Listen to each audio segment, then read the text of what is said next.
नमस्कार, मी उज्ज्वला. शौर्यस क्लाउड किचनमध्ये मी तुमचं मनापासून खूप खूप स्वागत करत आहे. आज पुन्हा एकदा मी नवीन रेसिपी दाखवणार आहे.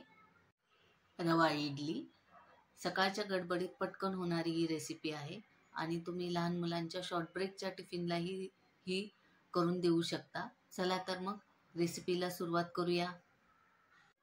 इथे 2 पेले मी बारीक रवा घेतलेला आहे आणि त्याच पेल्याने हे 1 पेला दही आहे, घरी लावलेलं दही आहे. हे ह्याच्यात मिक्स करून रवा आणि दही मिक्स करायचं आहे.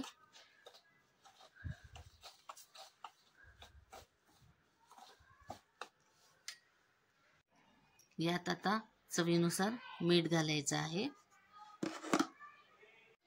हे बघा, थोडंसं मिक्स केलेलं आहे. दही घेतलेल्या पेल्यातच थोडंसं पाणी घेतलंय. हे लागल तसं असं पाणी घालून हे मिक्स करून घ्यायचं आहे.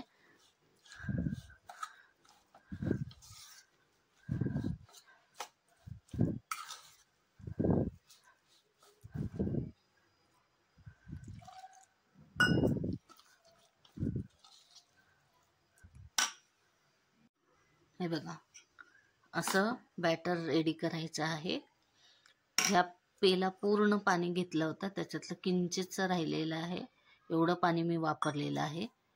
तुम्ही कुठलीही वाटी, कुठलाही पेला सेट करा. 2 वाटी रवा असेल तर 1 वाटी दही घ्यायचं आहे आणि पाणी घालून असं बॅटर तयार करायचं आहे.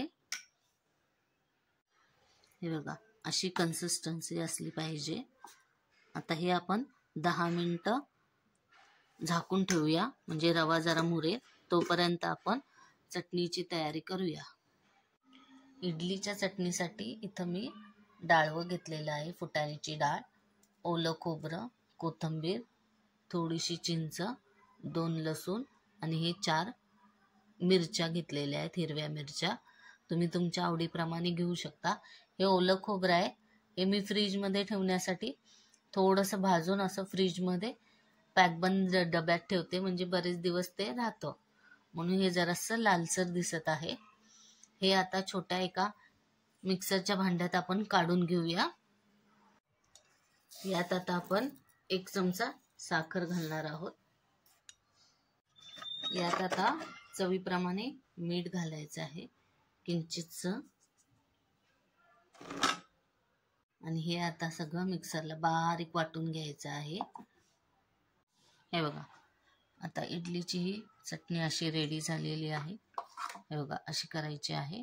ही आपण आता या भांड्यात काढून घेऊया. आता या चटणीला आपण तडका द्यायला जाऊया. हे बघा, इथं मी तडका पॅन घेतलेला आहे. ह्याच्यात 1 पळी तेल घातलेलं आहे. यात आपण आता थोडंसं हिंग घालायचं आहे. मग थोडीशी मोहरी घालायची आहे. मोहरी तडतडली की मग जिरे घालूया.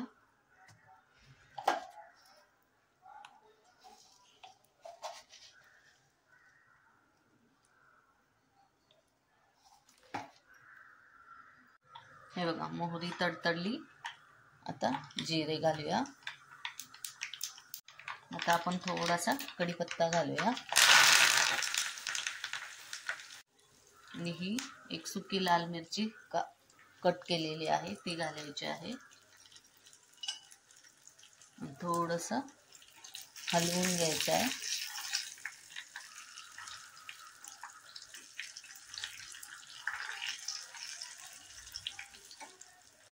आता या चटणीवर पूर्ण तडका घालून मिक्स करायचं आहे.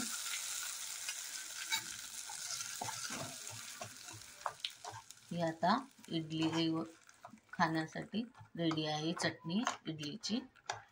हे बघा, अशी. हे बघा, 10-15 मिनिटं होऊन गेलेली आहे. रवा चांगला असा भिजला आहे. आता याच्यात आपण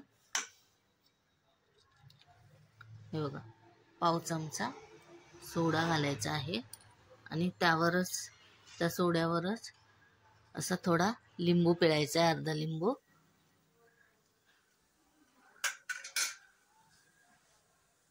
हे बघा, लिंबू पिळल्यानंतर चांगलं असं हलवून घ्यायचं आहे हे बॅटर. 2 मिनिटं चांगलं फेटून घ्यायचं आहे असं एकसारखं.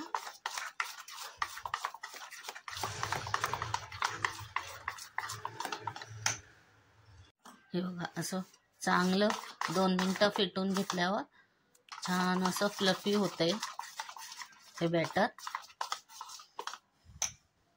बघा, इडली पात्राला मी हे तेल लावलेलं आहे.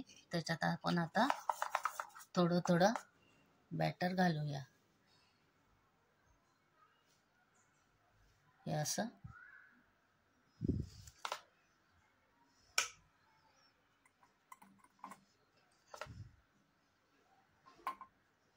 हे बघा, हे असं असं घालायचं.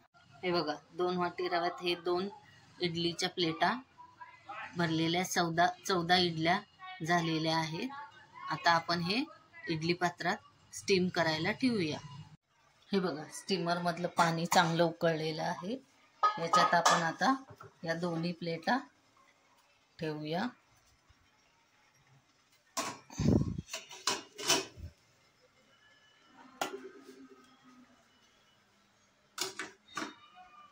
आणि 10 मिनिटं आपण हे इडली स्टीम करून घेऊया.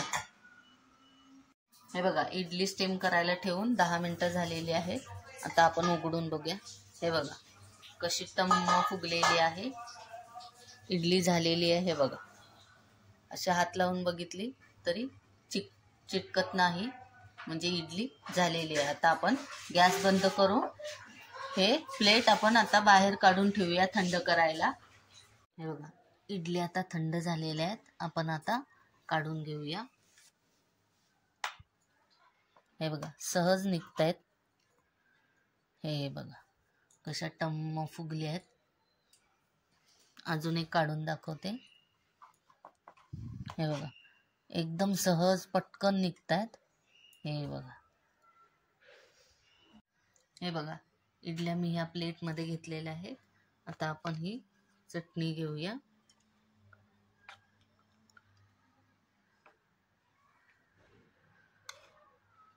हे बघा, एक इडली मी तुम्हाला असे तोडून दाखवते. हे बघा, कशी फ्लफी एकदम मऊ मऊ अशी झालेली आहे. हे बघा, एकदम स्पॉन्जी झालेली आहे. माझ्या एका फ्रेंडने रिक्वेस्ट केलेली की रवा इडली आणि चटणीची रेसिपी दाखव, म्हणून मी ही रेसिपी तुम्हाला दाखवत आहे. लहान मुलांच्या शॉर्ट ब्रेकच्या टिफिनलाही तुम्ही देऊ शकता. सकाळच्या गडबडीत पटकन होणारी ही रेसिपी आहे. तर तुम्ही ही रेसिपी नक्की घरी करून बघा. कशी वाटली मला कमेंटमध्ये नक्की कळवा. आणि ही रेसिपी खूप हेल्दी आहे. खूप कमी तेलाचा वापर केलेला आहे. तर तुम्ही ही नक्की करून बघा. हा व्हिडिओ शेवटपर्यंत बघितल्याबद्दल खूप खूप धन्यवाद. अशाच नवनवीन रेसिपी मी घेऊन येत जाईन. तर असाच आशीर्वाद माझ्या शौर्यज क्लाउड किचनला देत राहा. आणि याआधी ज्यांनी माझ्या शौर्यज क्लाउड किचन या चॅनलला सबस्क्राईब केलेलं आहे, लाईक केलेलं आहे, बघितलेलं आहे, त्यांचे मनापासून खूप खूप आभार. हा व्हिडिओ शेवटपर्यंत बघितल्याबद्दल खूप खूप धन्यवाद. अशाच नवनवीन रेसिपी घेऊन येत जाईन. तर शौर्यज क्लाउड किचनला तुम्ही नेहमी व्हिजिट द्या. धन्यवाद.